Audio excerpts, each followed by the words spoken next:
and thank you so much for joining us for our very last, very sad, but it's been an incredible journey. Very last WPG Masterclass, and no one better. Thank you, Mr. Tim Adams, for coming to join us today and sharing your words of wisdom on timpani. In particular, you're going to be focusing on a little bit of Elliott Carter and also some audition material as well. So, Tim, you need no introduction, but thank you so much for coming to work with us.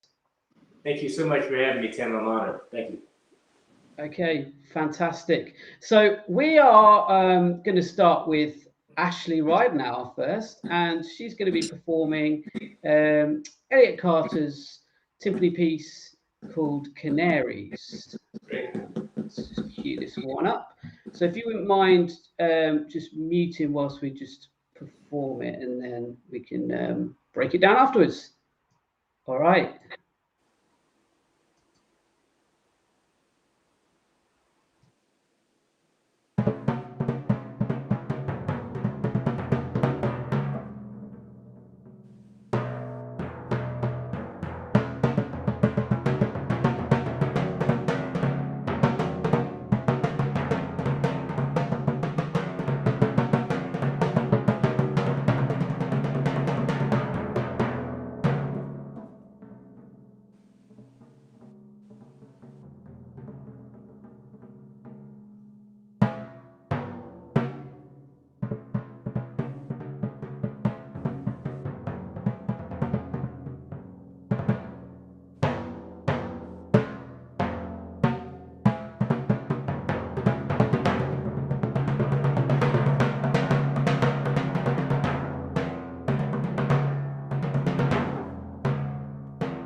Okay, Ashley, that was terrific. Great, bravo. Very nice. Okay, these are a couple of things you probably know, and maybe one thing you didn't know. As you know, when Carter originally wrote these pieces, it was without all the sound effects, right? But the person that premiered them and asked them was Chloe Duff. And when Mr. Duff taught me, did you know that? Oh, I didn't know that. No, yeah. So when I learned, I only did a couple of these with Mr. Duff, and the approach was always to produce the most beautiful melodic sound in the piece. So he would have me learn the piece and play it in a lesson with no effects, no middle, no rim, no normal. I'll be playing normal. And once we came to a consensus that we really liked the way it sounded, then each one of the effects were informed by how much can you make each one of those effects ring, right? That's really so. When I think of any of the Carters, I think of them as lyrical, as opposed to metric modulations. Because if you take the metric modulation and mathematical aspect away, it just sounds like if somebody's swinging ding ding ding ding ding ding ding ding ding ding ding ding ding ding ding ding ding ding, and all they did was the 1, 2, they just play quarter note triplets, but all of a sudden the swing would shift. That's how I think about it. So the metric modulations are a lot more smooth. They're correct, but they're not so angular. And then for the audience, it's a lot more pleasant to listen to, right? Okay, that's one thing. The next thing, when it comes to interpreting the dotted quarter 16/8, I think my freshman year of school, we were working on probably Beethoven 7. But you see that dotted quarter 16/8 in all literature. It doesn't matter what instrument, and it doesn't matter what genre of music, right? So one thing that Mr. Duff said to me, he said to think of that figure as timpani, timpani, timpani, timpani, timpani. That's it. And I've taken that for everything, whether I'm playing drum set or marimba or vibes, I think timpani, timpani. And in every setting that I've put myself in, no one's had an issue with me playing that rhythm. So I don't think I don't think that I don't think one is. I think timpani, timpani. And the beautiful thing about that, it puts all the stress on the dotted quarter, and then the other two notes that follow are just pretty. It's a ta ta ta ta ta ta. So it doesn't sound like pa pee pa pum. That's not what you're doing. But typically I hear pa pum pa pum pa pum pa pum pa pum. Instead of dum ba bum ba bum ba. If you play these pieces to an audience, and most people have no idea what's going on with it, you want them to go back with the experience of hearing something lyrical, as opposed to, yeah, that young lady sounded really nice beating the crap out of those drums, which you did not do. The reason I know these pieces are really effective, and then we'll get to the music, and I'll stop talking. I did this competition in Paris, and Frederick Macarez did a kiddie concert. He said, Tim, why don't you come to this kiddie concert? I'm like, oh, okay, cool. And so he had timpani, so I had no idea what he was going to play. And we had all these kids were probably 2 to 6. And of course, they're like, we have a 5-year-old, that's where he is. And they're just very rambunctious. And then he played an hour of Carters. And they sat there like this.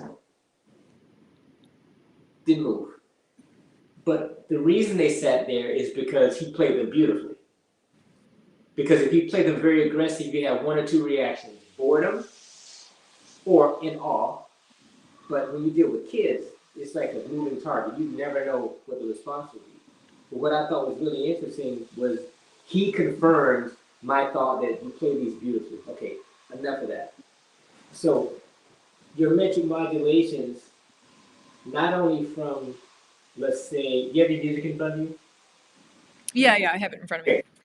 Not just from 1, 2, 3, 4, the 4th line, any of those, the 3, 4 to the 3, 8 to the 3, 4, then to the next line, the 6, 8. I'm talking about always shaping every time signature within one solid tempo.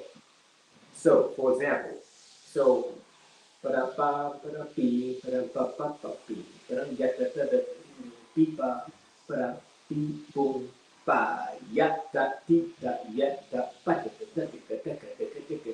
da. So it's 1 2 3 1 da da ba ba ba 1 2 3. So it feels like someone can conduct it, and you want to make sure that each metric modulation and every time signature that you play, someone can write it down. Right. Okay. And that will change your approach right out of the gate before you do anything else. Anytime there's a 3 4, regardless of how fast,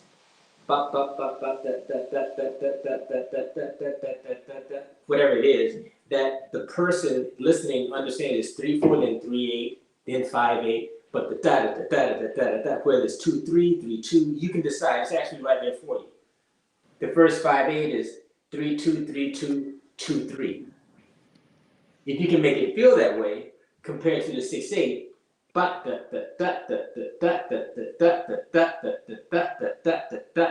bang, it's a completely different experience for you and an even better experience for the listener. Does that make sense? Yeah, definitely. That's kind of an and I'll go through some specific things. Next thing, you use like a green stick with green felt. Is that a Jonathan Haas stick? Yeah, it is. Okay, works fine. I recommend you go back, and I'm sure you have a ton of timpani mallets. Take the first page and play the first page with every stick in your case. But don't make your softest stick try to sound like the green stick. Just let it give you what it gives you, but then let it also inform your tempo. So something like this, you may not play as fast as this. Mm-hmm. We have 3 dogs, as you can hear. So, yeah, and there's another dog outside, and you may have a lot of this. So, ba-dum-bum, ba-dum-bum, ba-dum-bum, bum-bum would be with this stick, and then it might be ba-dum-bing, ba-dum-bum, ba-dum-bum-bum. But you want this stick to sound as clear as this. Mm-hmm. So now we played it twice, right? Now the third time, you play this one slowly, as if it was this stick. The fourth time, you play with this one fast. So what have you done? Not only have you reimagined the piece, you've also worked on your touch. In order to make a stick this big sound as clear as this, you cannot grip the stick tight. You have to grip it extremely loose and let only the cord do all of the work. So if you do that with the first page, that could be, how many pair of timpani mallets do you think you have? I'd say 8, 9. No problem. No problem. So you won't be there all day. If I did it, I'd be there like 3 days. So do this at some point next week. Try this. Take your tempo, play it with the green stick. Then go back and play the first page again with the largest stick in your case, but play it in such a way that it sounds just as clear and clean, which means you probably have to slow it down.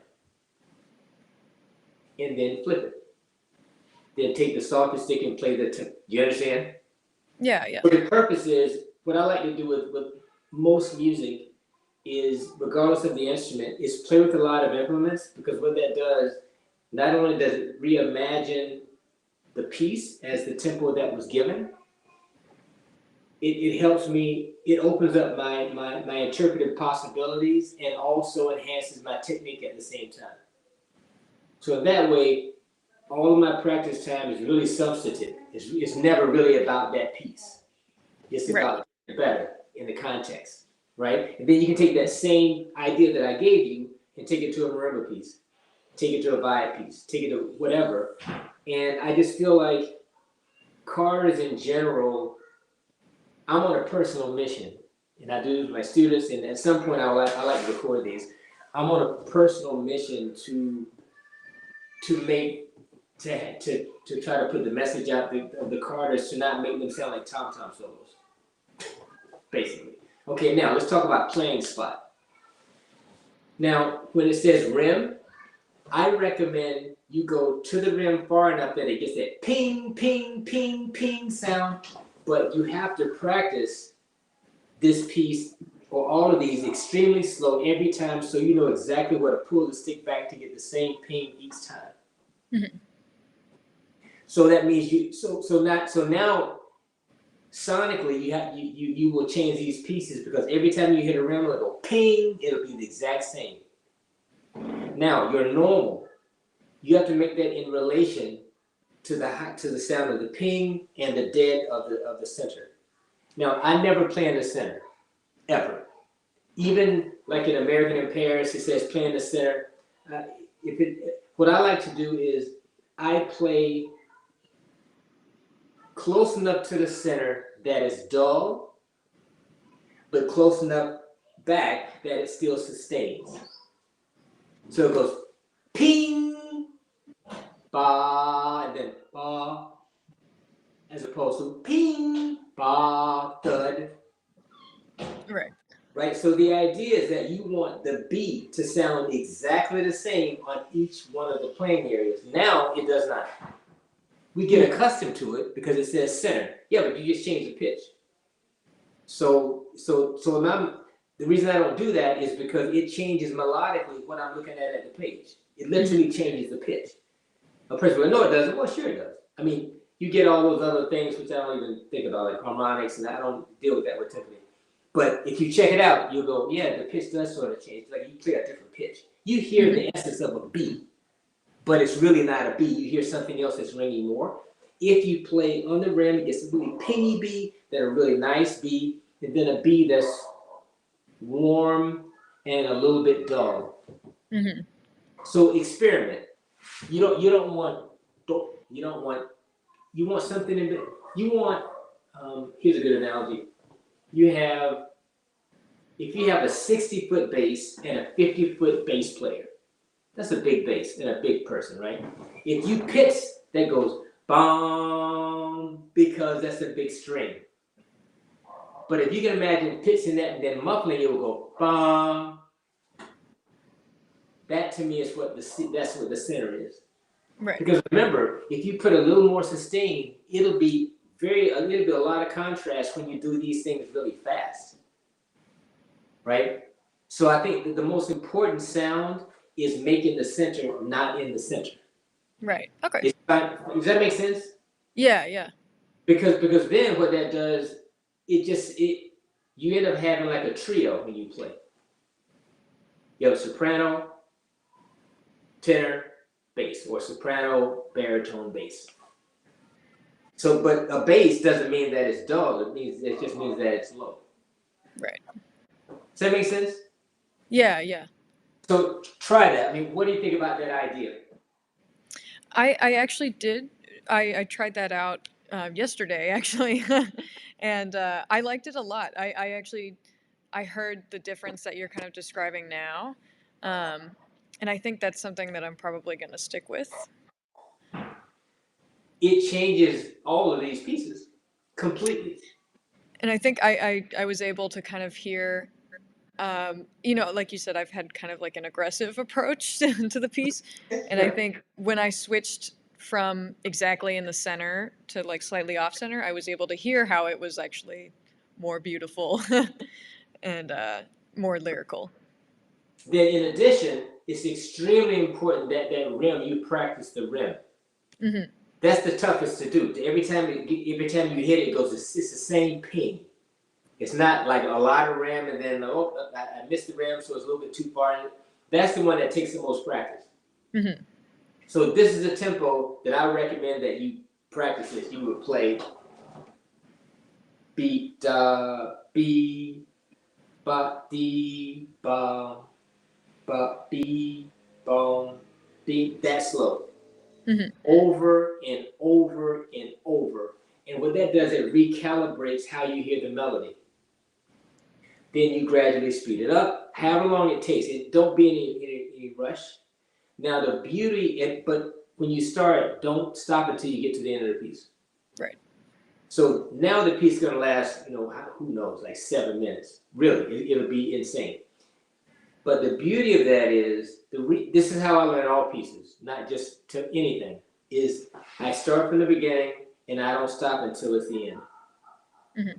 So if I'm working on a 10-minute marimba piece, it'll take me like 25 minutes to play it.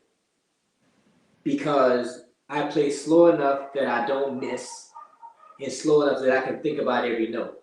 Now, by doing that kind of practice, you don't take chunks, this is just one way to do it. But by doing it this way, what it does actually, from the very beginning of you playing the first note, you're addressing form.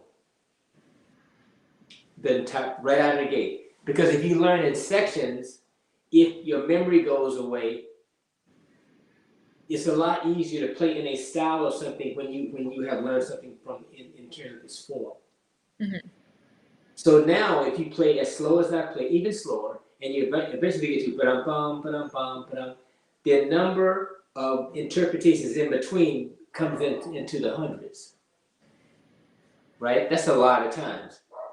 Now, what's the beauty of that?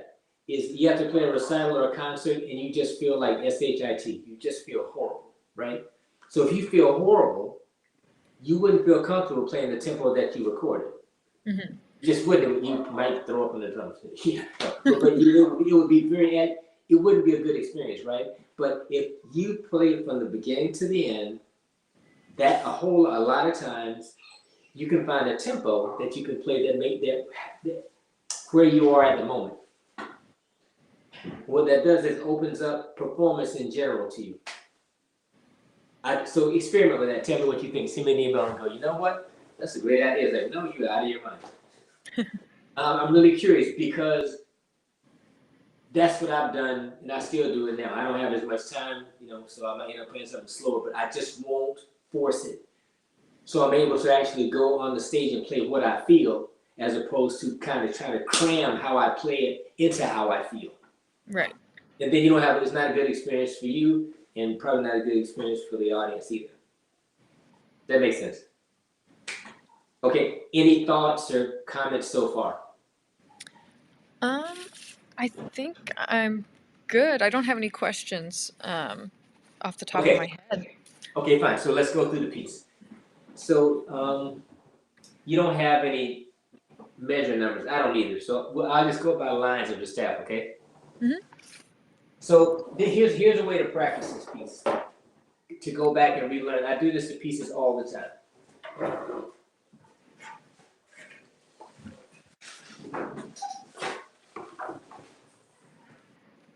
You play from the beginning to the fourth line, second bar.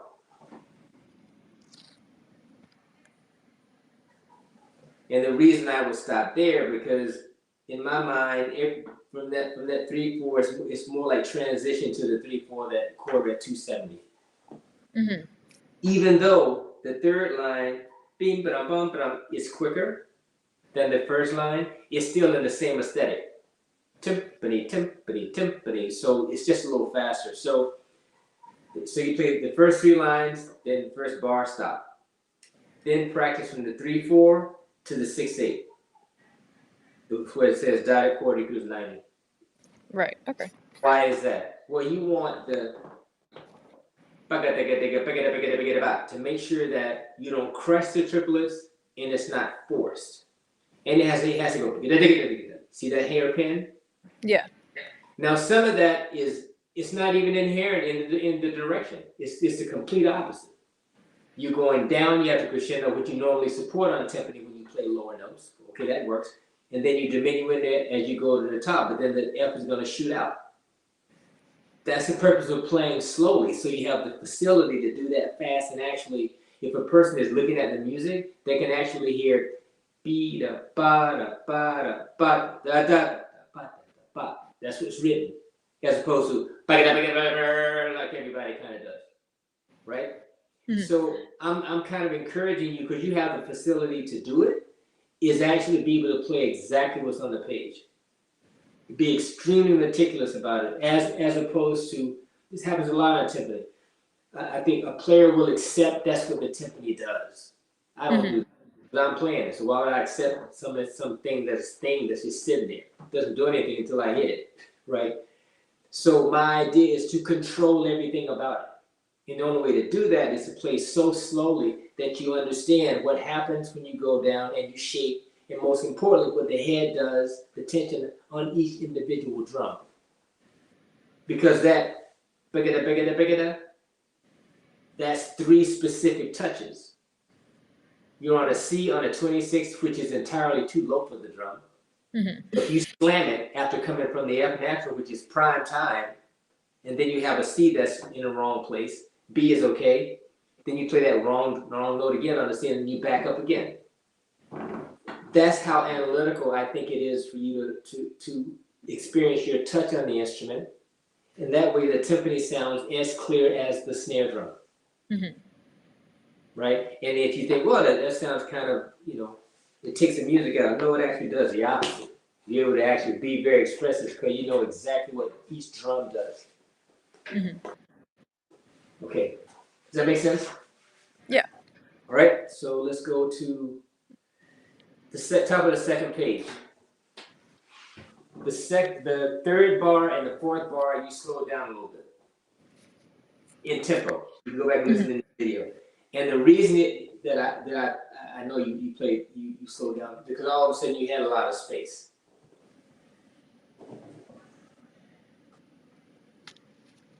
I mean that is where you push the most. Mm-hmm. Push meaning you continue ba da da da da da beat ba bang bang. You play boom boom boom beat. I understand what happened. Mm-hmm. You're playing beautifully and lyrically, yeah, but lyrically and beautiful is still in time, right? A good analogy is when people play Bach, sometimes they'll stretch, but they never give the time back.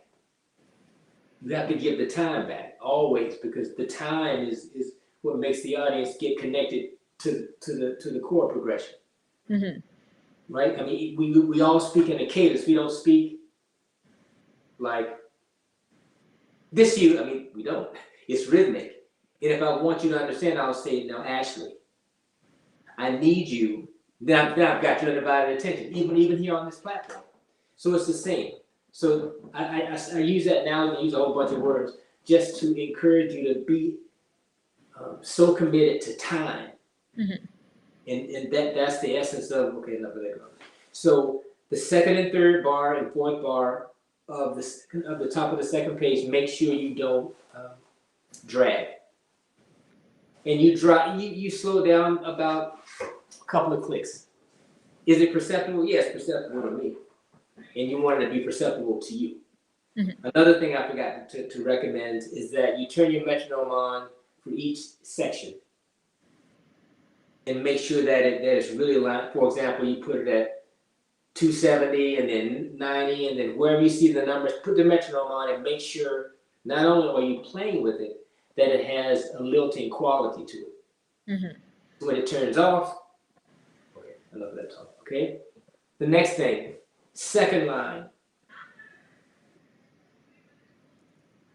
You weren't real clear in my mind, your dynamic beginning of the second line. It was sort of soft, right? So maybe you heard it not as aggressive, but the reality is it's still forte,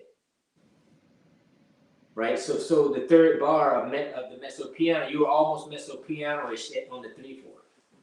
Right. You don't want that. You want that extreme because you have ding, boom, ding, forte, then mezzo piano, mezzo forte to crescendo to forte. Then the 16th note, the third line, last 16th is piano. So how do you deal with that C, and then the low E? I didn't hear that as a piano. I don't remember what you played, but it didn't go ba ba ba ba ba ba ba ba. That's what it should do, right? Mm-hmm. That once again, the beauty of playing extremely slow is you will catch all of those. And that's really impressive to the person that knows the piece and to the person that's listening for the first time. Because then all of a sudden there's nuance in these huge instruments. Okay, that's one thing. Next, beam, ding, dong, ga, ba. Okay, that's all fine. As you get faster to 1, 2, 3 bars from the bottom, the 3/4 that says dotted half note equals 108. Mm-hmm. At that point, you're playing very fast. The bar before is extremely fast.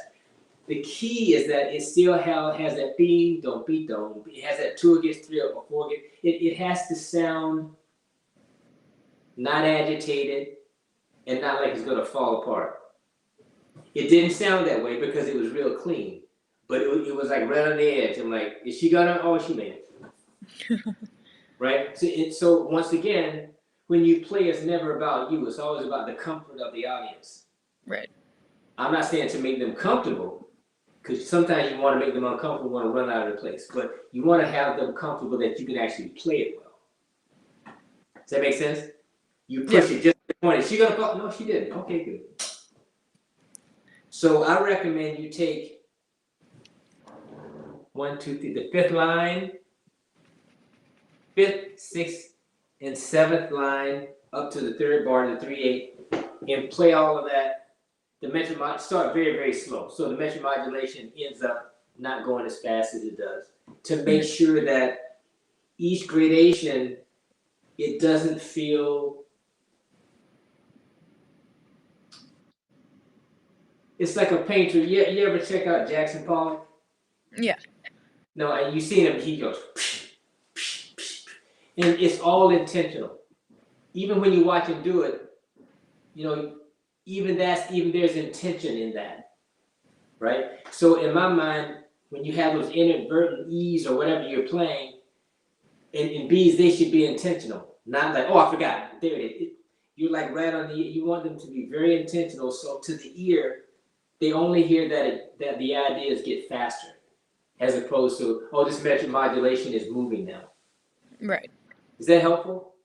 Yeah, yeah. And by doing it slowly, it also makes you address,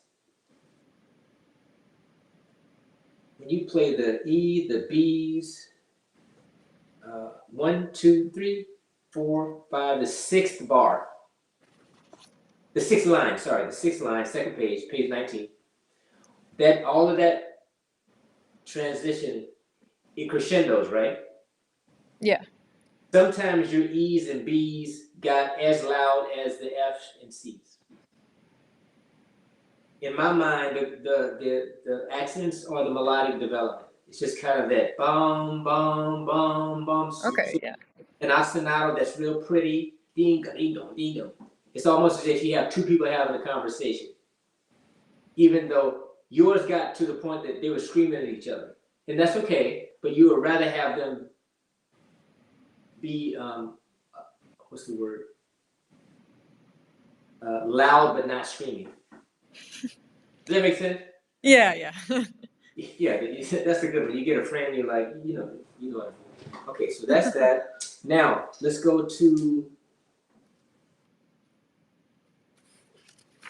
3 lines from the bottom, the 4/4.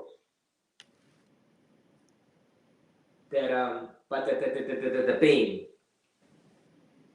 This fortissimo is the first fortissimo in the piece, right?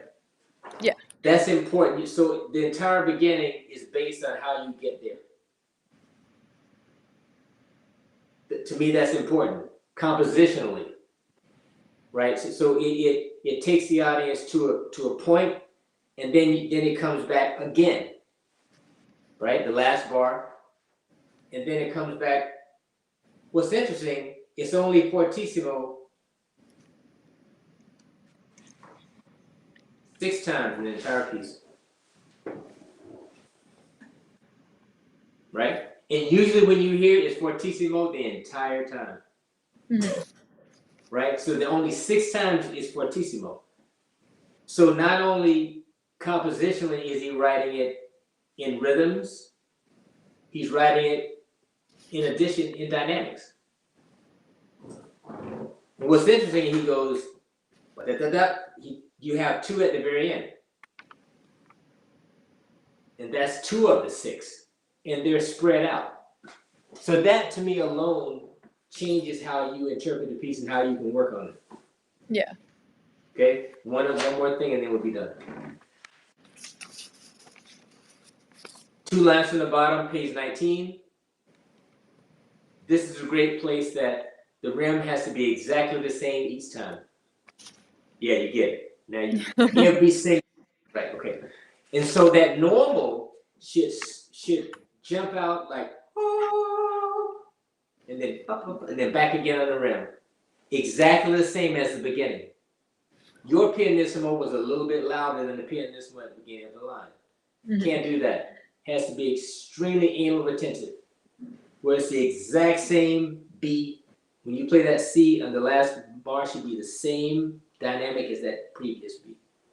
And then the last line, the second bar, goes up to piano, and that should be noticeable. From pianissimo to piano. Then to top of page 20, fortissimo. Where you go ahead and listen to your tape, the bar before that fortissimo, the last bar of page 19, you didn't stay piano. You kind of leaned into the fact that you're going to play forte. You don't want to let anybody know. It's like Beethoven. It's very subito. And then the rest of it is just more of the same. It's the same idea. Right. You find this, was this helpful? Yeah, definitely. I feel like it's changed my overall perspective on how I'm going to approach this going forward. And it helped to go over kind of specific spots too. Yeah. And also,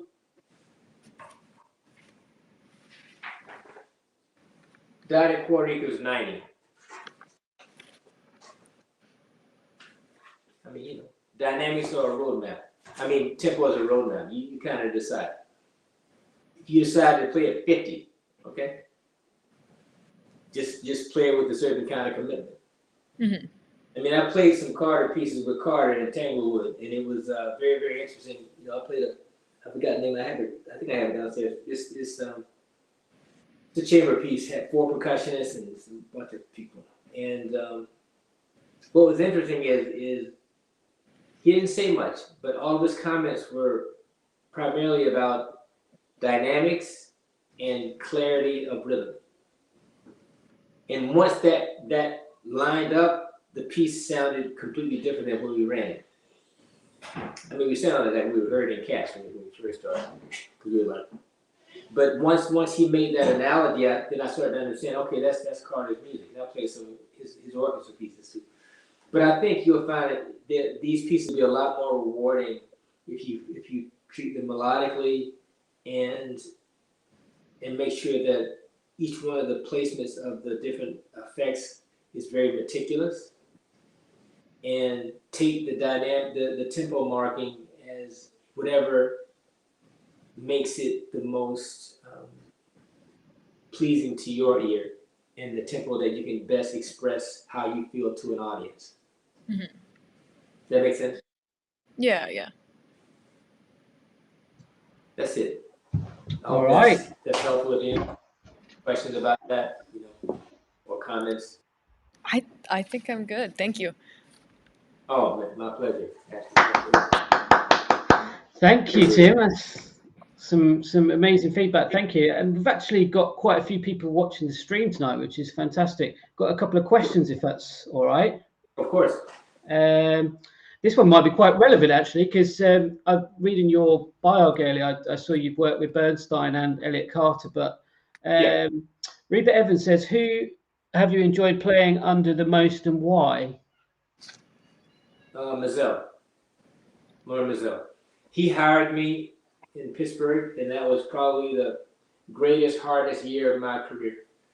And I mean, I learned the orchestra repertoire looking at him from his back in the Cleveland when I went to school in Cleveland.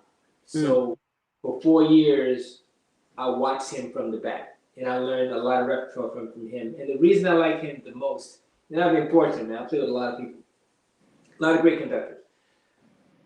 But for me, he was so deliberate in his approach of everything. A lot of people didn't like him. They didn't like him because they thought things were too slow. But for me, if I can hear everything, then harmonically and melodically, you can do your contributions are much easier to contribute because it's just so clear. Like a lot of people don't like hyphens. I love hyphens because hyphens is clear. I mean, I don't find being clear not musical. I find it the most expressive. If someone can articulate in words what they want, I like that. And someone who's like free associating, and that doesn't work with my personality. But I really loved working for him. It was very, very hard. I mean, I had a few good reaming sessions on tour, and he was exactly right. Everything, he was just on me, and I just learned a lot from him. And the other kind, I mean, Bernstein was terrific. I mean, I spent a lot of time with him. I went to probably, I don't know, 25 master classes of him. He was brilliant. Wow. We used to have a lot of lunches together. He was crazy. He used to come to our parties, and we had a good time. And but Mazel for me was the most. I learned the most from him. Yeah, most influential. Well, yeah, from his clarity and conducting, and then when I would listen to recordings, I could just, it was easier for me to study when I was young. There it is. Yeah. The young musician, you know, you don't want to learn music with somebody's ego. I mean, I could look at the score and it's like, oh my God, I can hear all of that. The same will be with Boulez. I played with Boulez a few times, and Boulez recordings, I love those as well, because you know I can study them. And he does an unbelievable Mahler. In WC, he does unbelievable, but people don't know him for that. They know him about his contemporary piece in group in Paris. But I mean, I think just my personality sort of is always engaged and drawn to me understanding what the music is doing. That was that person. Hopefully the answer wasn't too long, but that's exactly. No, that's great. Thank you. I've got another one here. Can you recommend some solos to develop technique and musicianship? I'm assuming on timpani. Yeah, all of the De La Cruz books. Okay.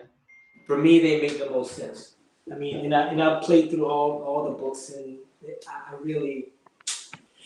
The Hockriner is a great book. I mean, the Hockriner, as you know, every single piece is a part of something from the repertoire. Every single one of them. And I stayed with Hockriner. Richard Hockriner was very, very good friends with Mr. Duff. And so, you know, he loved working out of the book. I played through all of them, and I teach with them as well. And if you want to see some great recordings of Hockriner, he's playing on the Sibelius recordings with Vienna and Mazel. So you have to hear Hockriner play. It's unbelievable. The Hockriners are good. The De La Cruz I love as solo pieces. They're etudes, but I mean, you know, if it's on the page, it's a music. So I mean, I don't put things in categories of etudes. I put everything as like a solo. Because I think I'm playing them, so I need to say something with them. So a lot of times I have my students do 2 or 3 suites of like a 2 or 3 De La Cruz pieces as a suite. You know, Jan Williams has a great solo. I forgot what it's called. It's like 4 movements. It's like 25 minutes long. It's just terrific. The Carters I like. You know, it's funny. I just started to like the Carters about 12 years ago. No, about 15 years ago. I just couldn't stand them. Then I realized I couldn't stand them because I didn't like what I heard. So, you know, I'm like my toddler. If I don't like it, I walk away. But once I worked on it. I did a pacing thing where we did all the Carters. Me, Frederick Macarez, one of Bob's students, Jonathan Haas, somebody else. And at that time, I played two Carters at pacing. And I spent a lot of time. I did exactly what I told you to do, Ashley. I learned 2 Carters. I took like 6 months. And I played like 2 or 3 hours a day of that slowly. And so by doing that, I got a relationship to them. And then I'm like, yeah, man, this is great. So then I just stopped looking at people and listening. Then I thought, I'll just teach it this way and play it this way. And I started to remember when Mr. Duff said that they weren't written. Jan Williams had him do these things.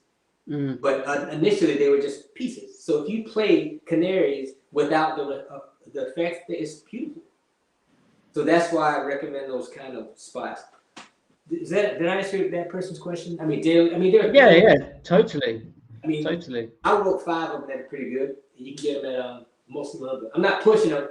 It's just that I think I've thought about these pieces forever. So I tried to write what I didn't see. Yeah. Well, that's how a lot of the music is written, isn't it? And like particularly like marimba literature early on, it was very much improvisatory, and then you know, developing the technique, and then out of that comes a piece of music. So I imagine it's the same. Exactly. You know, with marimba, you know, that's a tough one because everything is so permutation written. Yeah, if I hear another, but if I hear that again, I think I'll run away. But I want this is just one thing to think about. Those of you on this live stream and you write music, is if you write something, try to write something that's not already there. Mm. In so many ways, our idiom has not progressed because just take percussion ensemble. In my mind, it's not much better than ionization. It's not even an old school thing. It's like everything is so so station kind of written. It all sounds like indoor. Yeah. I love indoor and drum corps, I like that. But even percussion ensemble all sound like Stucky or whatever. It's a kind of, as opposed to really addressing our instruments with the melodic sensitivity that they all have. So it's just a barrage of sound as opposed to letting the sound be able to coagulate to actually have you experience something. That's just my humble opinion. I agree. And one more. Where's this one gone? There we are. What's your favourite symphony repertoire in the orchestra?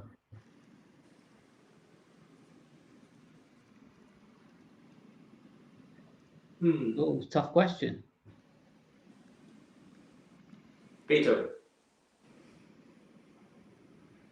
Yeah. Why is that? When my first couple of months with Mr. Duff, he said something to me. He said, "If you can play the Beethoven symphonies, you can play everything in the repertoire." And he says everything in the Beethoven symphonies are what you will play. He is absolutely correct. I don't argue with anybody. That is correct. Everything, if you can play all 9 Beethoven symphonies and the overtures, piano concerto, Beethoven Violin concerto, everything that you need as a musician that plays the timpani in an orchestra is there. If you can actually play them. I mean, play them in terms of understanding your role, understanding ROLE, understanding your role, when to be heard, when not to be heard, when to be expressive, when not to be expressive, and the calisthenics that's required for you to be rhythmically in the right place every single note. That's a skill set. You have to really be alert and awake every second.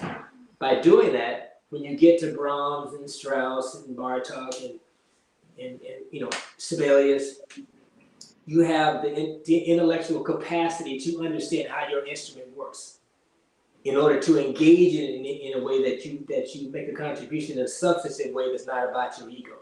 Yeah. I guess in a way that's sort of an answer for the first question from John. Like, recommend some things to develop technique and musicianship. Well, you could argue that learning the Beethoven symphonies are going to equip you just as well. So there's no question. I mean, my education in timpani playing. I went to school in Cleveland, and so that school has instilled that you can be a timpani major and a percussion major. And so everything is based around becoming an orchestra player. But what's beautiful about it, that also translates to every other genre of music, that kind of meticulous work. So I studied 3 years of just timpani and 3 years of just percussion. Because I didn't want to be broke. I wanted to get a job. I mean, being broke is not cute. That's starving artistry. I'm not into that. I like things. No, I'm kidding. No, I'm not kidding. But I took both of them, and just the idea of really specializing in being very focused on. What was that question again? Because I had 2 or 3. What were you saying? Well, we sort of reverted back to the first one about developing technique and musicianship. Right. Okay. Yes. So the way my education was based on would be etude repertoire. Yeah. So when I first started, it would be my lesson would be 4 Frisi etudes. That's for my tuning. 1 Dedekus etude, 4 Hochriner, and a Beethoven symphony and an overture. And I get through all of that in 1 hour. And so I did that for 2 years with Mr. Duff. Then I started with Rich Wiener. and then I did the same equivalent to percussion. Then I went to Palm my senior year and did the same thing. Then with Rich Weiner, I did both because by the time I went to graduate school, I was taking both percussion and timpani auditions at the same time. Because in a year and a half, I took 15 auditions, and I won my job in Florida. So it was like constant, and that's the way I did the same thing with repertoire with Mr. Weiner. It would be like Peter's Etude, some Green, something else, and then repertoire. And it was running concurrently with the repertoire, and they were insistent on knowing exactly what's happening in the music. I mean, Mr. Duff, I had one lesson. I played something. He said, "What's the second oboe doing there?" And so I started some BS. I mean, I'm like, "Oh, right." And he goes, "You don't know this, do you? What else you got?" I'm like, "Oh shit! Did I just lose 30 minutes?" Yes, I lost 30 minutes. And so the next time he said that, I just started singing everything. I was, very good, young man, very good. So I was taught that the score better than the conductor. And as I got older, I don't understand why, because they can't help you. They never help you. Mm. And does that help, guys? Yeah, absolutely. And thank you for the questions coming in. This is great. Speaking of questions, we've got quite a quiet bunch this year, but let's see if any of the WPG got any questions. Yeah, please. Toro, are you there, or Yuval, or Ashley, if you think of any questions?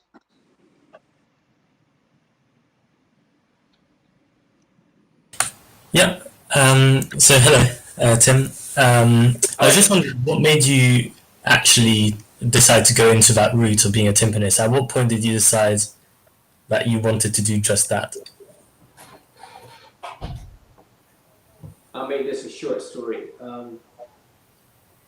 The reason I decided to be an orchestra player is because when I was 13, I was having a master class with Jack Bell, who at the time was principal percussionist. I was in a youth orchestra, and he was doing some tambourine class.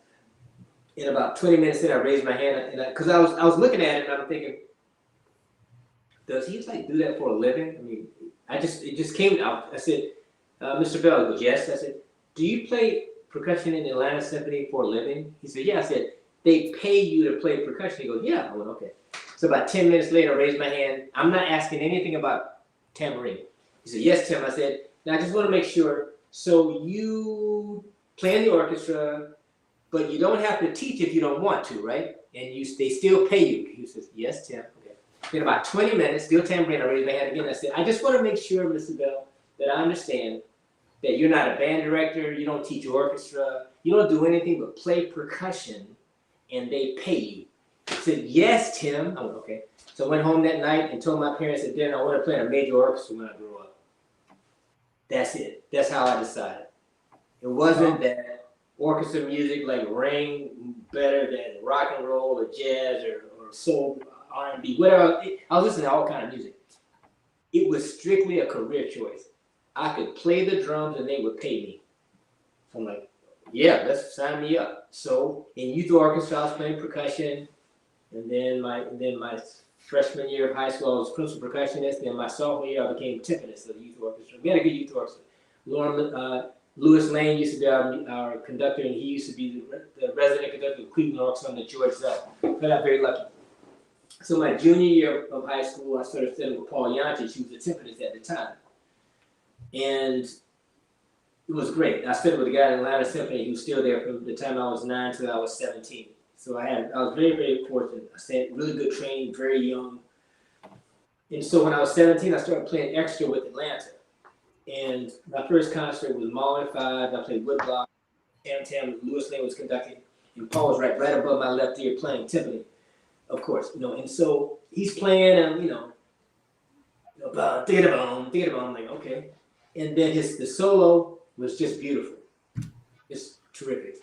I thought, wow, it's really beautiful. And then beam, ba ba bum bum, and ding, ba ga ga dum, ba ga ga ga the strings go B flat. That note, for some reason, I'm like, oh.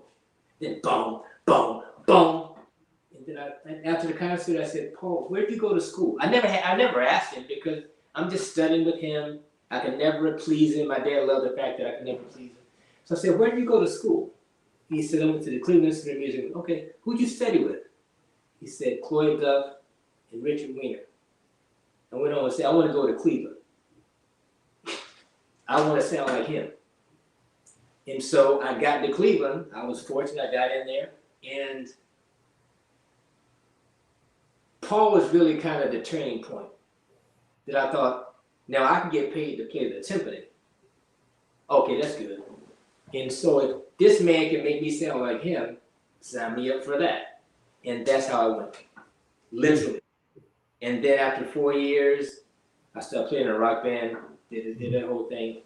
And then I went back to grad school. And then I knew I wanted to be a timpani player, but there's always more percussion auditions than timpani auditions, right? Because there's more percussionists. So that's why I went back to study with Rich, because I loved him. I thought he was terrific. I played excellent in Cleveland Orchestra every other week, percussion. And, it was coming along, and I was sounding good. I thought I could be competitive. But I won my timpani job first. That was the 15th audition. And then I just kept playing timpani. I took 2 other auditions that had percussion, and I took the BSO when Tim Jennis won. And that I played like 30 minutes in the first round. I played a lot, But, I decided I didn't want to play percussion unless the principal sounded like Rich Weiner. And I knew that they would run the section like him. And the way he ran his section, a lot of principals would tell the people what to play, what to pick up, what to, just overmanage. And he was the complete opposite. I said, Mr. Weiner, how do you run the section? He goes, I organize the parts, I set up the section, and I spread the wealth. And he walked away, I'm like, I got it. You don't play all the principal parts because you're the principal. You make sure everybody is always encouraged in playing, and you leave them alone. So the times I played extra, he never said a word to me. In fact, the conductor's ringing me. Rich is like, whatever, reading the magazine. He's like, that's your problem. And so I got kind of wired that I'm not gonna play percussion unless it's gonna be run like that. And I knew I knew the aesthetic of an orchestra. And I think I like timpani because if it sounds good, it's me. If I screw it up, it's me. I'm not gonna be accountable to anybody. Mm. But then there's only 2 people that I would play second to. It was Paul Yancic and Dick Firth. And those are the only 2 timpani assistant timpani jobs that I ever took. So that's kind of a 10-minute version of why I became a timpani player. But throughout my career, I always did other things and played blah blah blah. But that's why I played timpani. I just liked it. I like the idea of if it goes right, it's me. If not, and I just like the contribution of it. I like the aesthetic of it. And it works well for my personality.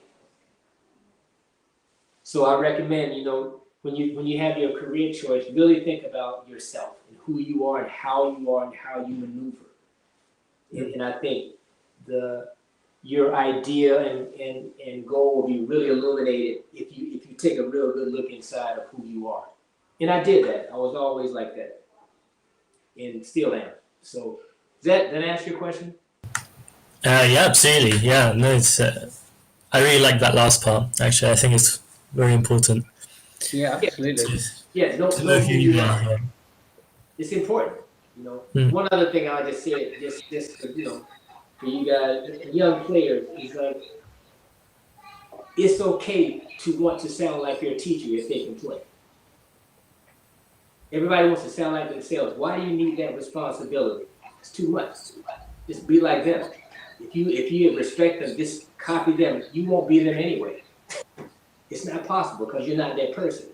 But they can be your North Star. And that way, you always know the standard, as opposed to I want to say something. You're too young. You think nothing. What do you want to say? Some stuff that your peers say, they don't know. They won't talk about it either because everybody's on social media, so nobody really thinks of themselves anyway. You want to deal with the artistry of how you play. And hopefully your teacher that you're studying with has that. So just look to them. In that way, you can find yourself based on them setting the standard for you.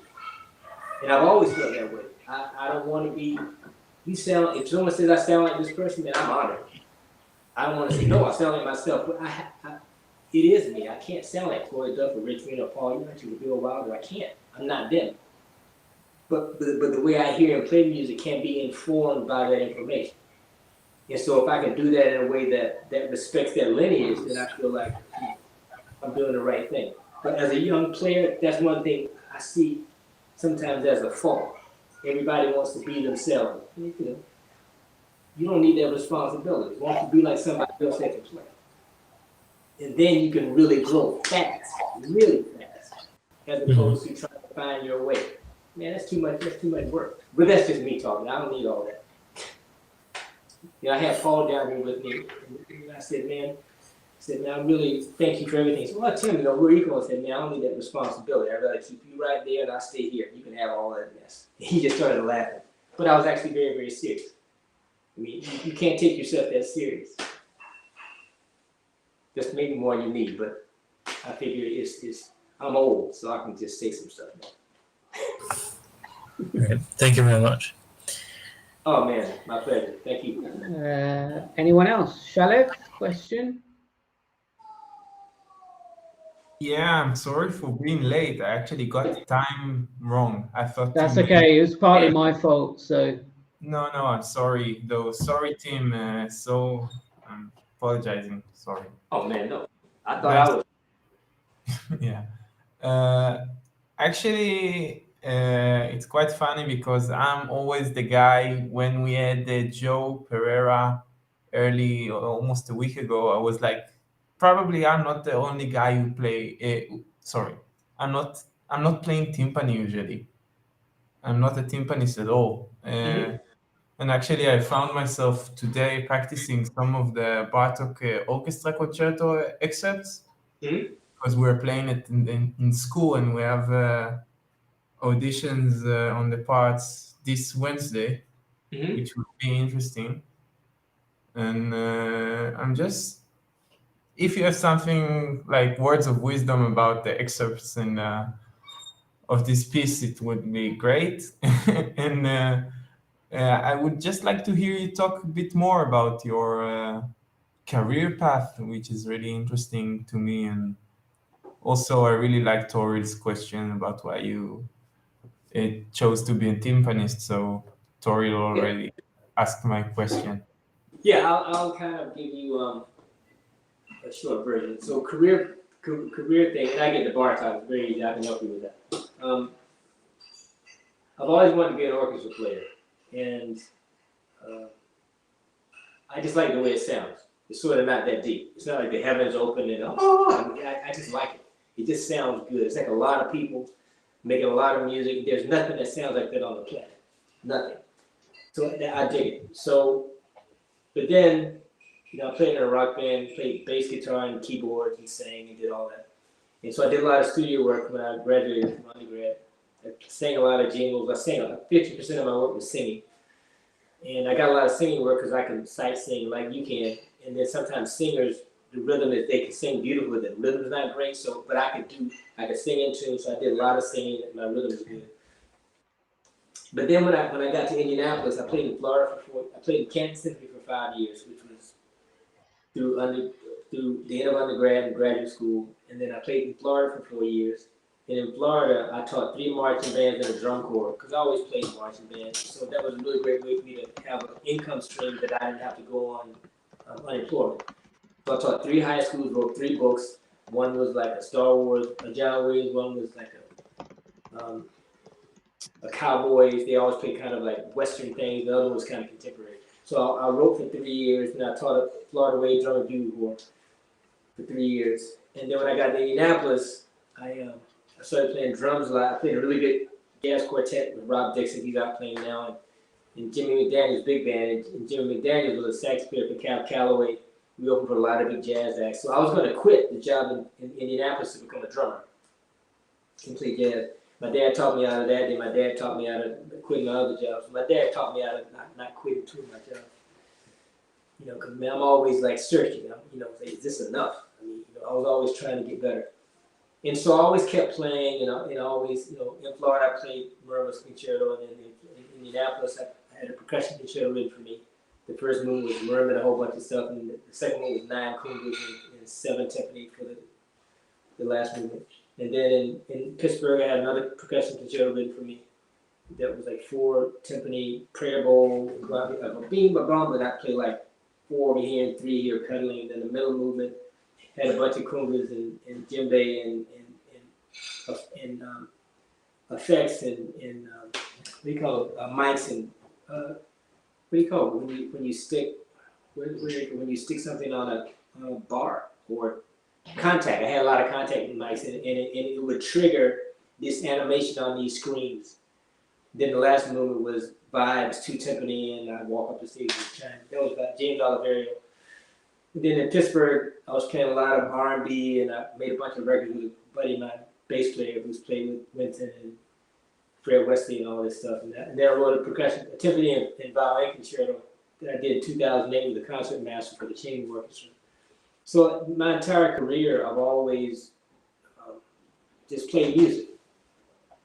I mean, I had my career. I was full time at Carnegie Mellon. I was a full professor. I was full time in the orchestra. Then I was doing my other thing. So I always, in my mind, I always kind of looked at the orchestra as a business. This is one income source. There's another income source that does this, and this is what feeds me artistically. So when I played in the orchestra, it was like it was an artistic endeavor, but I treated it like I'm the butcher at the grocery store. I have to find, I make these cuts and this is what I do. I'm oversimplifying it, but I'm just saying, like, I wore a suit to work every day because when I went home, I took the suit off, then I wasn't thinking about it anymore. I'd be doing something else. Yeah, I get the feeling. I could relate. Like you did some things just to get paid eventually, and the orchestra was your like safe place. You can say like your exactly. And it's not that I didn't feel like it wasn't a high level of art. It was extremely high. It's just that my personality, I know what I wanted to always learn. So I try to always get around musicians that are better than me. And I would always ask a lot of questions to musicians and soloists that would play with us. Because I wanted to understand why they played the way they played. I was never like in awe of them. I'm like, well, you're good for a reason. And why do you do this? Why do you do that? And I was always constantly trying to get better. And so, after 15 years in Pittsburgh, I quit. I just quit. And I quit in January. Then the job in Georgia opened in February. I auditioned in March, got it in April, and it's been 12 years. And so then there was another move, and now, I want to pivot and try other things in music. And so that's how my career has always, it's been it's less of a career, more of a lifestyle. I think as a musician, you can't really shut it off. I think if I was an architect, I could work and then I could go home and not think about it. I'm a musician. I mean, I can't not think. It's there everywhere. I hear the leaves and the wind and my son, and it's all music. Sometimes sounds crazy, but I can turn it into music very easily. So my career is more like a lifestyle, and so that gives you kind of an idea of how I look at things. Now I'm writing a lot of music, some orchestra music. I got some commissions. I'm working on a double percussion concerto. I'm working on a consortium for that. So that's my career thing, and I've been very fortunate. I've been doing it professionally since I was 17, and I've never had a job that's not in music, ever. So I'm very fortunate. I really can't do anything else. I mean, that's it. So that's the career. Now, in terms of Bartok material for orchestra, I mean, that's usually on a lot of auditions, and for school auditions and orchestra auditions, typically the intermezzo and then the last movement. And the intermezzo, the most important thing I think is how you tune it. And the way I tune it is I put all the pitch changes in the middle 2 drums. Yeah. And my drums on an F and my high drums on an E flat. Mm-hmm. And then the other thing you want to make sure that you can really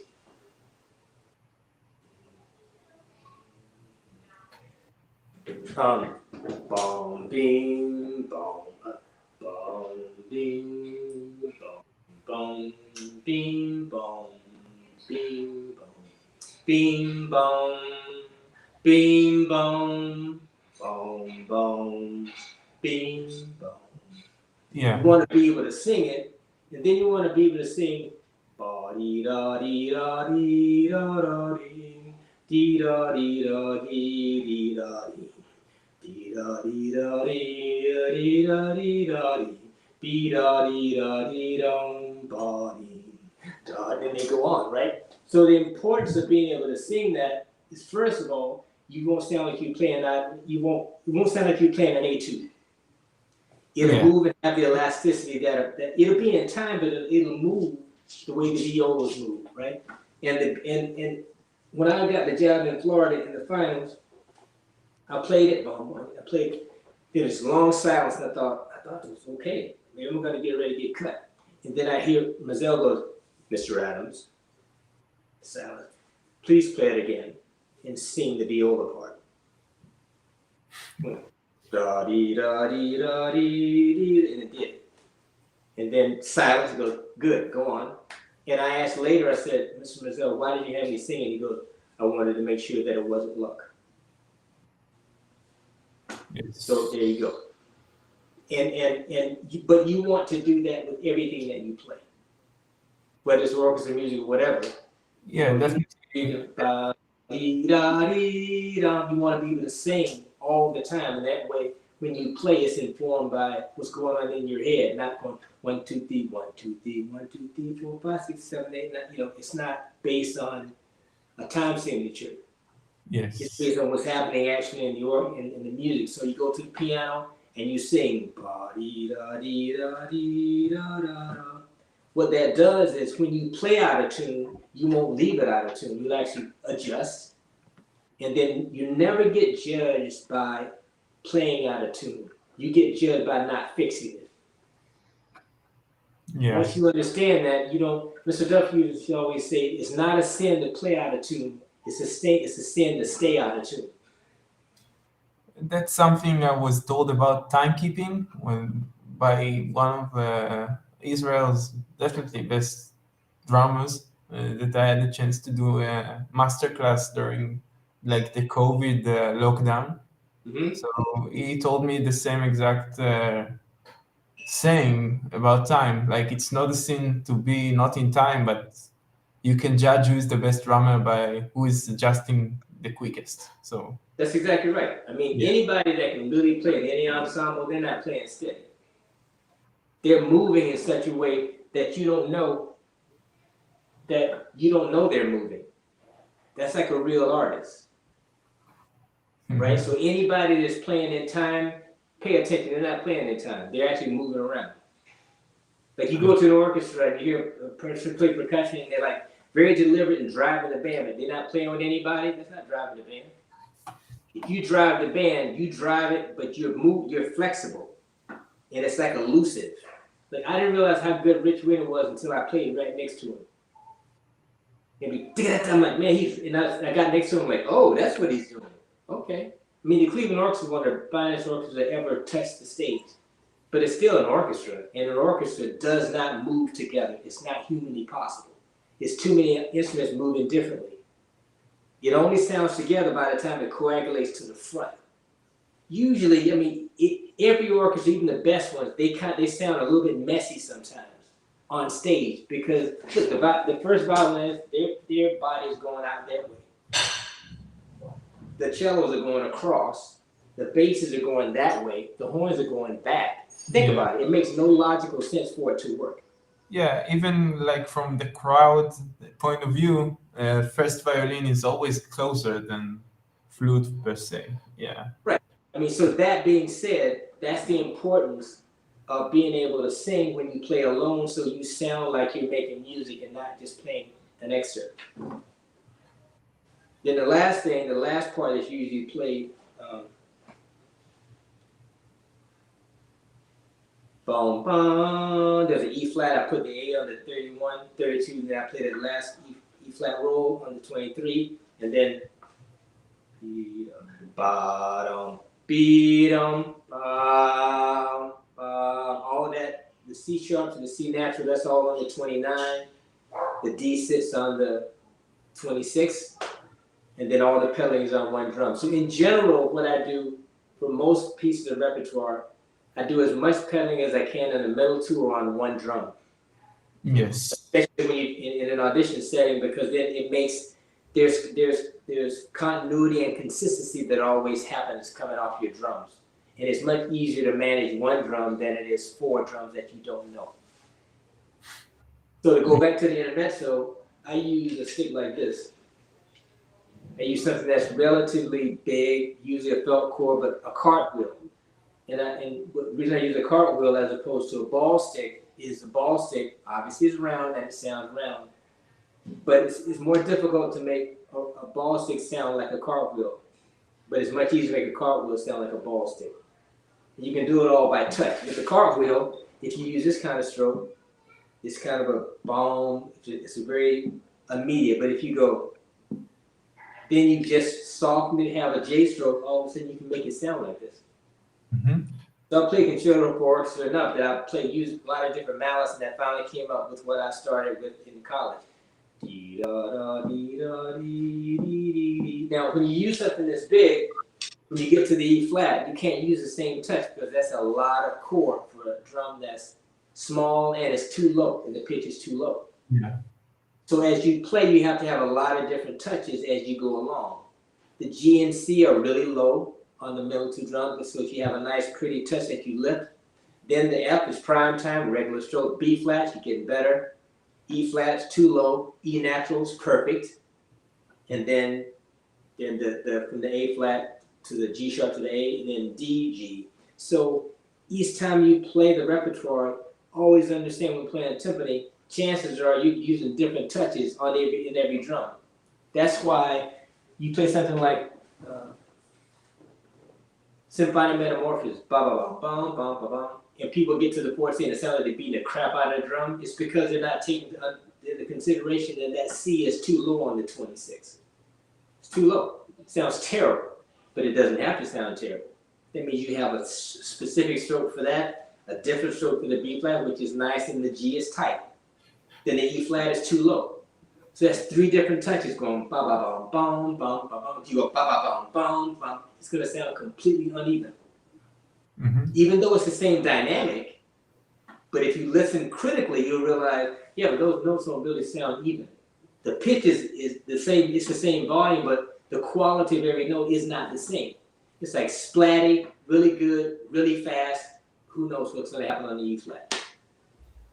So the most important thing you can do with playing timpani is pay attention to the note that you're playing on each individual drum. That's extremely important. And that's the thing that I think I got the most from my education is to pay attention to what the drum is giving you and how you want it to sound when it leaves your instrument. So it's never about you. It's only about the audience.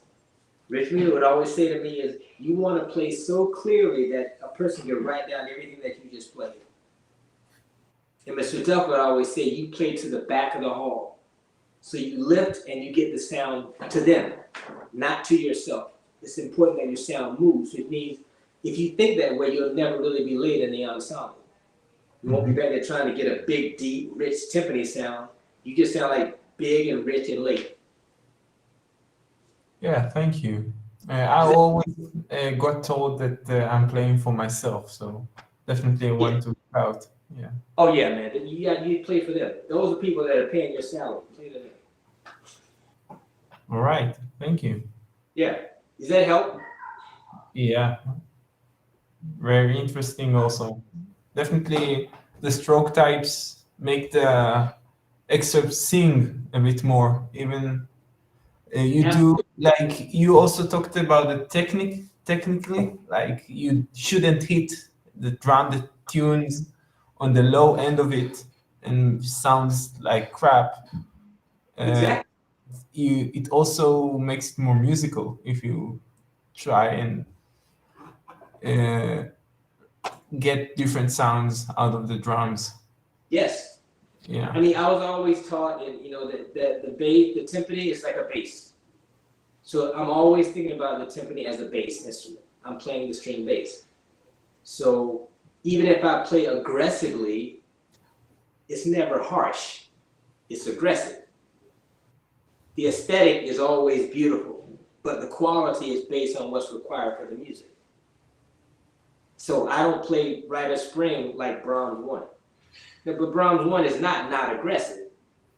But the role of the timpani is different in the harmony and how the symphony is constructed, right? I mean, Stravinsky is more like pointillistic. I mean, everything moves like this. It's more angular. So your contribution has to be quick and accurate and in tune. Whereas in Brahms or Strauss, but in Brahms, your role is always rhythmic, but it's more based on color and what your role is in terms of what the harmony is doing. Yes. Does that make sense? Yeah, of course. I can't imagine the timpani part. Like maybe I'm not that a timpani player, but there's I think in Brahms 1 a part where the timpani plays triplets, like lots of triplets. Maybe it's in the fourth movement. That's something that I can't believe Bartok will write because it's such a, as you said, not doing a different job than what he's looking for.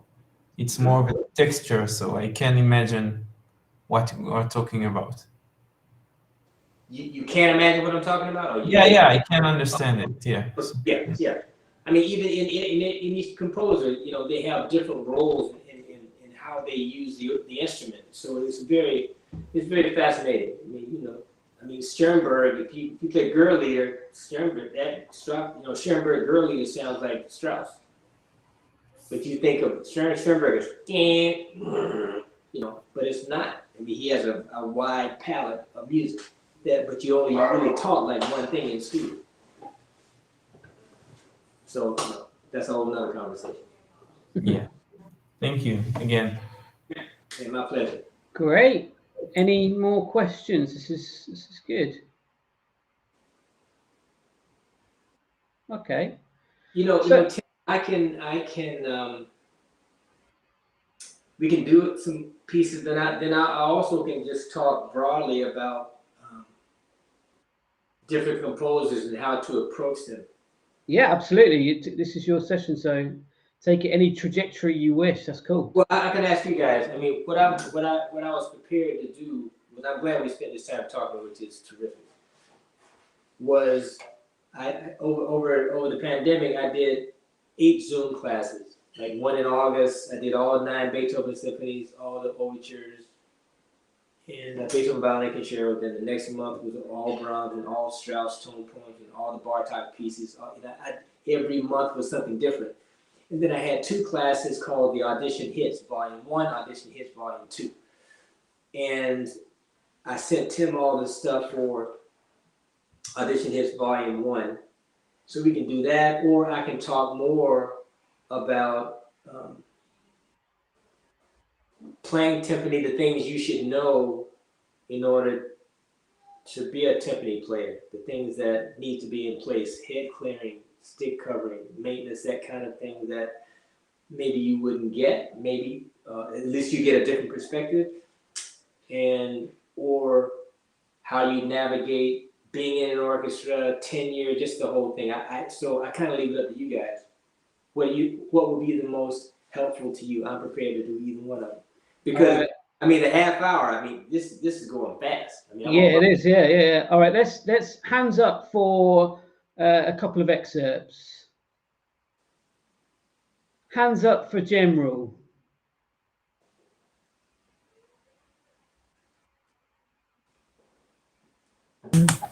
Actually, I wouldn't mind a couple of excerpts. Couple of excerpts. Okay. Yeah, I mean, we can surely we can do a bit of both. Of course, no problem. Yeah. All right. Anybody you want me to leave? Say again, sorry. I want you to leave. How about that? No. They're just shy. All right. So, Toru, as you asked the question, we've got Bartok, Enigma, Finlandia, Tchaikovsky 4, Burlesque, some more Bartok, New England, Mozart, Shostakovich 1. Does that give you enough? Rosenkavalier. Yeah, definitely Rosenkavalier. I mean, it's gonna be difficult to see the feet. That's the only thing. But if it, are you planning to play at all, or just talk? Well, let me tell you what I did. All of these things that I did, I'm playing. I have a video of me playing it, and then there's a PDF, and then there's a recording. Brilliant. What I would do is I would play the recording, then I'd talk about everything, how I handled it, what I did, how I structured it up, then I would play the video. And you can see it in real. Yeah, in that case, yeah, I'd like to hear Strauss. Yeah. Great. All right, so we're going to do Rose and Cavalier then. So if you could all, do you want me to play the video first, Tim? It doesn't matter. You know, play the video first. All right, cool. So let's do that then. Here it is.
Okay, that's how I play it. And if I'm playing it alone, I'll play that tempo as well.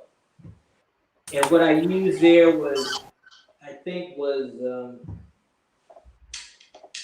like a 4, kind of like a dubstep. I think that's what I used, or a super 2.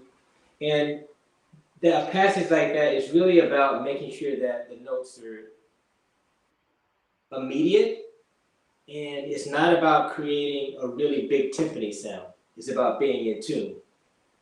Because the basses are playing with you, you know, the tuba, and everybody's playing different versions of that pitch, of those pitches. But the most important thing is that you're singing bing bong, ba-dee-dee-dee-dum, ba-dum, bing bong, bong. The crap and the ratchets going on, and you want to just kind of, it's very antiphonal. And the most important thing is you're not late. Some of that stuff, that lag is Zoom. I was on time. And I played it a bunch of times. I mean, I played it a lot. And it's much easier to play in the orchestra. It's very easy to play in the orchestra. Everybody's just playing, everybody's like making a and it's very easy to play. Alone, some of that tuning, I do a lot of tuning on the 29, and most people don't do that much tuning on the 29.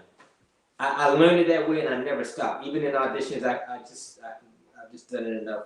There are ways to put notes around the drums in a way that you have less tuning.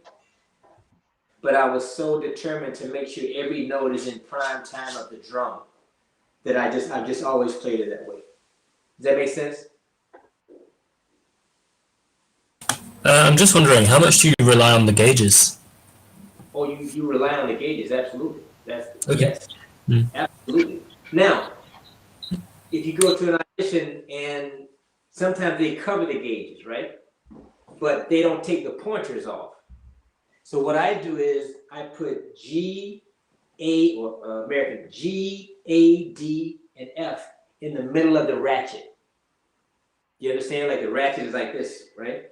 So I put the G in the middle of the 32. I put the A. So in other words, I put the right in the middle of the ratchet for the 29. I turn it back to the L and A. Emptiness, you mean? I do the same thing with the D. What ends up happening is now the pedals are exactly the same. So the middle two are like, and the outer two are exactly the same. So now my feet are in the same place. Does that make sense? Now by doing that, now I've made the range above and below exactly the same as the drums. I've calibrated them. So now probably the 26, the top drum would be like an F sharp, F natural. The top drum on the 29, the top note probably be a D. The top note on the 32 would probably be like a B flat, and the top note on the 23 would be an A. How do I know I've done it enough? I know this is what happens to drums. So if they don't have gauges, I set it takes like 20 seconds, and then I'll play the entire X. I'll go bing, dong, bing, bing, and I'll memorize where the pointers are, and then I'll be about 90% accurate. Great. And if I'm not corrected, the key is for them to understand that you're not deaf. If it's flat, then I'll go and I'll fix it. So I've never gotten eliminated because I corrected pitches. I got eliminated when I was saying, well, I hope they didn't hear it. Of course they heard it. But that's how I do it. And then if you go into a situation where they have gauges there, then you just set them quickly. I mean, a temporary player that says, I don't use gauges, there's nothing to brag about. It's just like, I'll play the clarinet, but I have no keys. I mean, the gauges are only as good as a person that sets them. Right? If you have a terrible ear, it doesn't matter if you have 50, you will be out of tune. So I would use gauges all the time. In some of the auditions I've had to do, again, the gauges get jumbled, so they get moved around completely. That's right. So what you want to, let me interrupt just you want to practice being able to set them quickly. I see, When you literally practice, say, I want to be able to set these gauges in less than 10 seconds. And you practice doing it. When I was taking auditions, I had that figured out, like, I only need 30 seconds or 45 seconds. I can get these drums ready to go. I practice. So you want to practice everything about that situation so you can calm. You want to try to mitigate all the uncertainty. Because everybody's going to beat the crap out of their drum. Could be 95 timpani players or 120. And if you're number like 80, and 80 people that play the drum are going to sound crazy. But at least it gives you kind of get to ground zero to try to have a shot at least being as accurate as you can. So I mean, you want to ask more? I'm sorry. No. Well, what we're encouraged to do at college is more to rely on, first and foremost on ears, but also to some extent on the muscle memory of the feet to know what like a tone, semitone, and exactly would be. So I guess you can try and learn both of these approaches at the same time, but in a way they don't really help each other very much. Yes, well, and another thing, if you're taking timpani auditions, try to play on as many drums as you can before you go to your place that you're auditioning for. Yeah. Even if the place that you're auditioning has the same drums you have, that's not the same person preparing the drums, so they won't feel the same. Yeah, even all the drums we have in college are completely different. Like the two sets of ringers that are, like in terms of calibration, like one of them you press the pedal, it's like butter, and the other one it's much more stiff. So it put a lot of people off when it actually came to doing it in like a concert hall. Yep. Yeah. So it's best to play on as many different types of drums as you can, and that way you're not thrown by it. You expect it to be bad, but you know how to work through it. Does that help? Yeah, thank you. Of course. Anybody else? Okay, Tim, let's do, is Beethoven 1 there? Beethoven. Should be the person, maybe. No, don't think so. Okay, is Mozart 30? What's there? Now we can just stop. Yeah, I've got Mozart 39. Do that. All right, cool. Okay, before you do it, so this is how I think of it. So when I think of Mozart 39, I think about the doors swing open and the king and queen walk through. And so I think,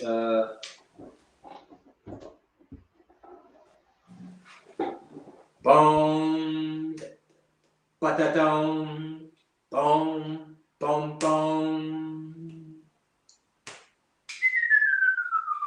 boom, ya-da-da, ba-da-dum, boom, boom, boom. And I think, so what stick do you use? Well, I use either one of these. This has a wood core, this has a felt core. I might go with the felt so I can play a little louder, but it doesn't sound harsh. So it's boom, ya da da, ba ba boom, beam, ba boom, too lightly muffled. Boom, ya da da, ba ba boom, ba boom, too. Boom, ya da da, ba ba boom. And that's how I play it. Then, of course, the roll is just not too fast. And then, boom, boom. Piece of cake. The key is I don't treat that ba ba ba those 2/32 note as an anacrusis necessarily. I don't play boom, digga dong. I think boom, da da da, ba da dong. And that way it's more majestic. And it's less apologetic, and for me it's been much easier to play. Ba ba boom, boom, short long, bum bum, not bum bum. All the small notes I was always taught to bring them out because it sounds more even far away. So I play it more like.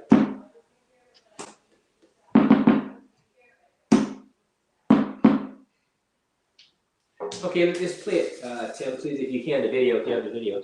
Yep. Thank you. Just give me a second. I'm so glad.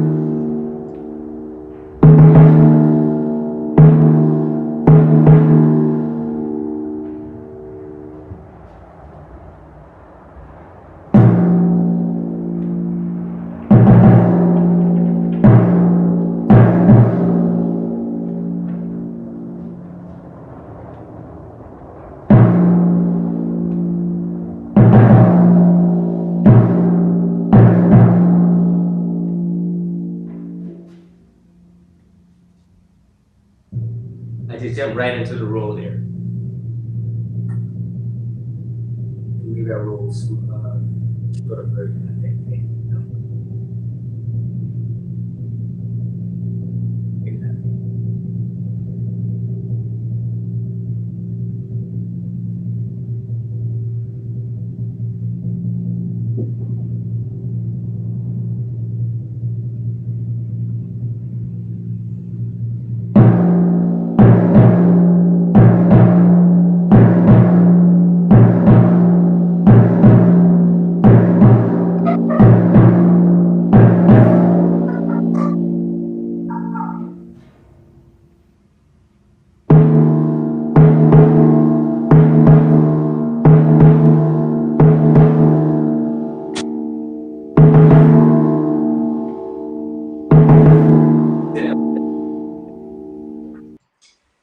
Now that stick, that stick was actually I used my general stick. It's my number 3 with the wood core, and it works just great.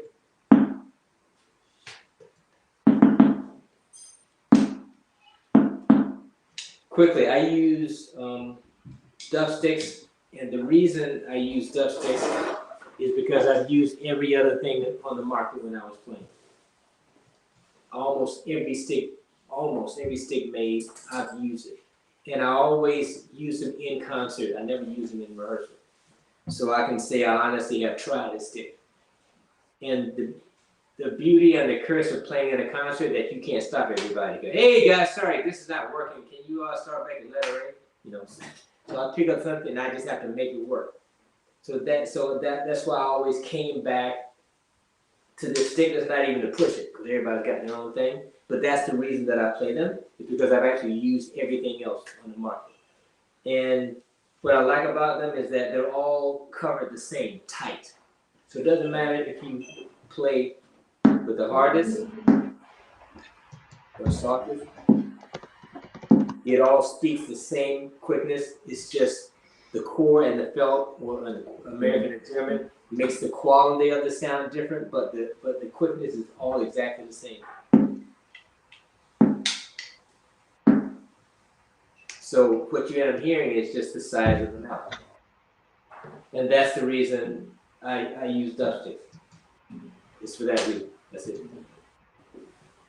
Any questions about Mozart 39?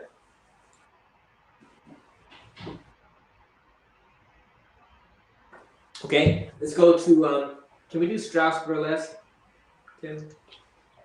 Yeah. Thank you. Burlesque opening, yeah? Mm-hmm. Yeah. Mm-hmm.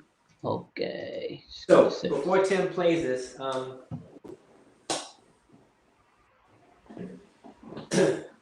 bum bum bum bim bodim bododim bum bidarom, and I play it bim bim bum bim bodim bododim bum bidarom. And the reason the band goes yabba bum ba ba bum ba ba bum ba ba bum ba da dum bim bim bum bim bodim bododum bum ba da dum yata dim ta ta dim ta ta dum bum ba ba bum bum ba da dum ba ba bum bum ba ba bum ba bum da dum ba da dum. So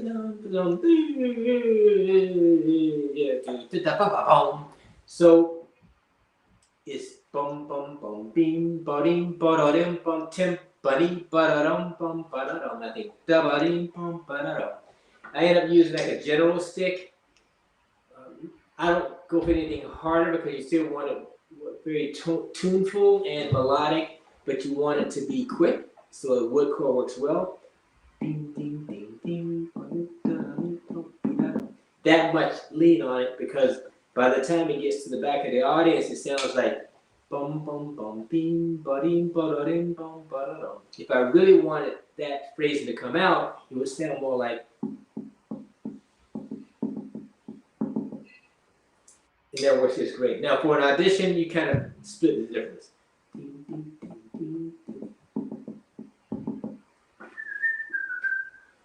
Again.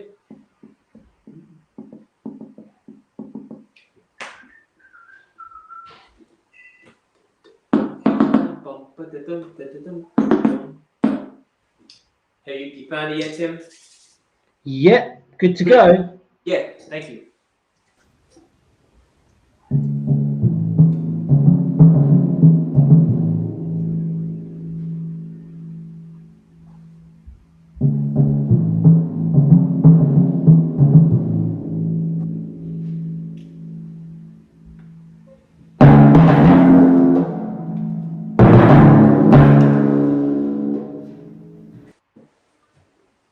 Thank you. Okay. Any questions about that? Okay. Is there a symphonic metamorphosis there, Tim? Say again, sorry. Symphonic metamorphosis? If not, maybe Finlandia. Yeah, got Finlandia. Let's do that. All right. So we've just had Elliot join the stream. Elliot's actually got a new timpani gig actually, so he might find the last few minutes quite interesting. Congratulations. Who just got a timpani job? Elliot has just joined, but I'm not sure if he's joined us for real or. Congratulations. So the most important, I think, aspect of this spot is what mallet do you pick? You pick the mallet for the rhythm. So I usually, in audition and alone, an audition with the orchestra, I use one of the hardest sticks in my case. And for the roll, when I roll, I just keep my hand as loose as possible.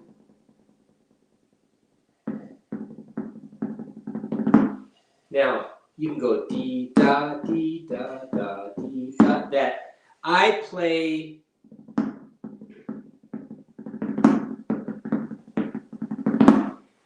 When I go from the E flat to the A flat, I play 6 notes. Otherwise, I play 5.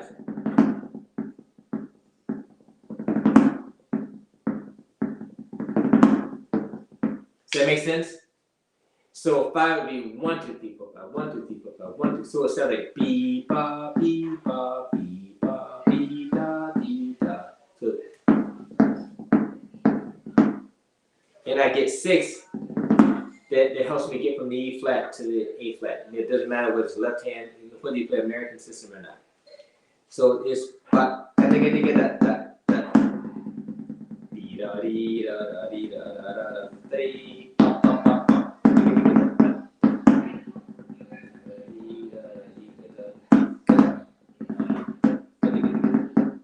If you notice, I give a little space before the end of the roll, so I'm exactly on time on the downbeat.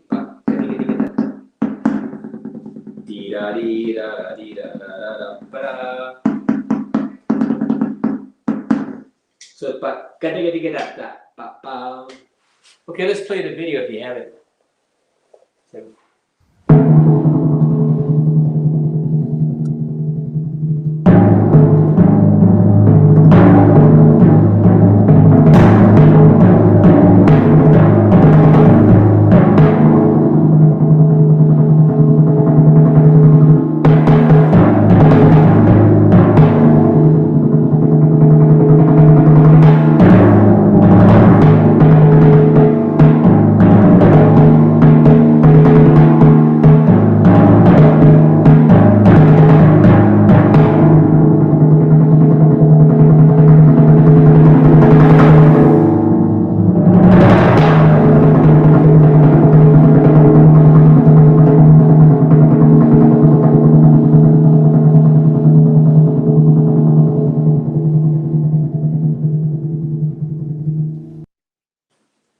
So I end up using a number 2, which has a felt core, small head, so it gives me the articulation I need.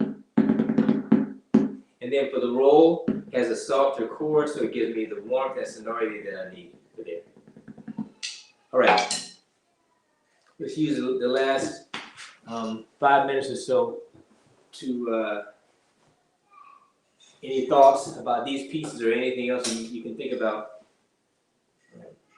before I say goodbye. I don't know if Elliot can hear or not, but he might well have a question or two. I don't know. Or anyone else, if you want to. Shalev, any parting comments? This is the final 4 minutes of WPG.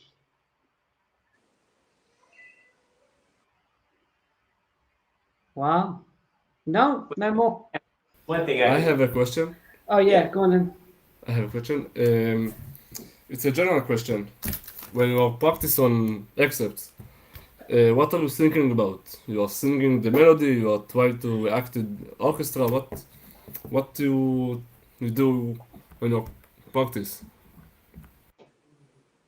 You understand me? So, No, how do I practice that? what are you thinking about when you practice on excerpts? Oh, I see. You are singing the melody. You are trying Yes. to reacting to the orchestra. Yeah. What I'm doing is I'm always singing the melody. I'm just singing the part. I'm singing the orchestra part always. Otherwise, I'm only playing the timpani part, which won't have any impact on the listener by any means. It just won't. So if I would play bum da da da da da dee ba da dee da da da da da da ba da ba da dee da da dee da da da dee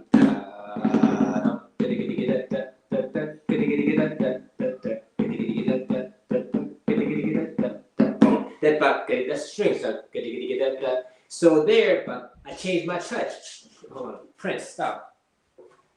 It's my dog. Let's go. So the way I play that rhythm, but it's lighter with the strings, but you can't be behind.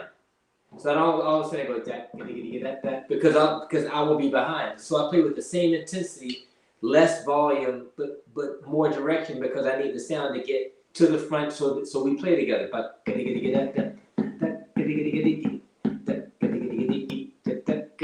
trumpets, then it changes again. So when you're playing alone and I'm not singing it out loud, when I'm playing, the violinist go, "Oh, he's playing with me now." Then the trumpet plays, "Oh yeah, now he's playing with me." The idea is that you want to engage the listener with you. You don't want them to be in awe of you, because first of all, it's probably not possible. There'll be a lot of great players. What you want to do is to connect the listeners with you where they are, meaning from their instrument. So by being obsessed with knowing as much as humanly possible, when you play, all of a sudden it doesn't sound like you play an excerpt. It sounds like, Ashley starts to play, and all of a sudden it sounds like Brahms walked in the room. Then like Beethoven, oh man, she sounds like Beethoven. The idea is that you want to transform yourself. It's like you're a method actor. All of a sudden you literally, what I do when it comes to auditions and playing alone, I used to go to a lot of vocal recitals when I first got to school. I loved it. The thing I love most about them is that they would put their hand on the piano, and then when they look up, they'd have the feeling of the music in their face, right? Initially, I'm thinking, man, what's wrong with that person? Then I really got it, and I got really into it. So that's what I'll do at audition. So I if I'm playing, have to play Finlandia, and I would have just played Brahms 1, beat, finish. Then I go, I tune, then I look at the music and go,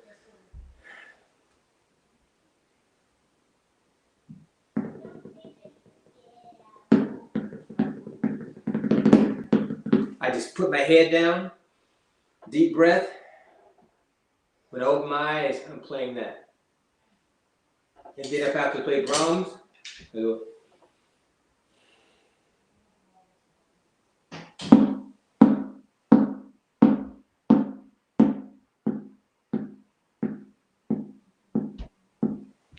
burlesque.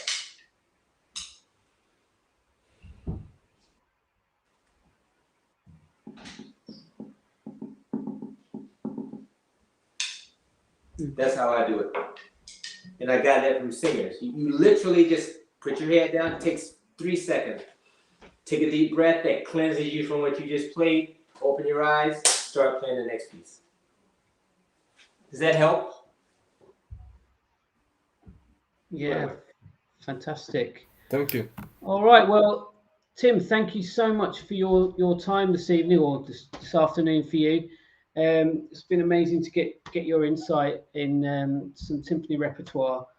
Joe touched on it a fair bit, but it's been great to get a different perspective as well. So thank you so much for your time. Oh, it's my pleasure.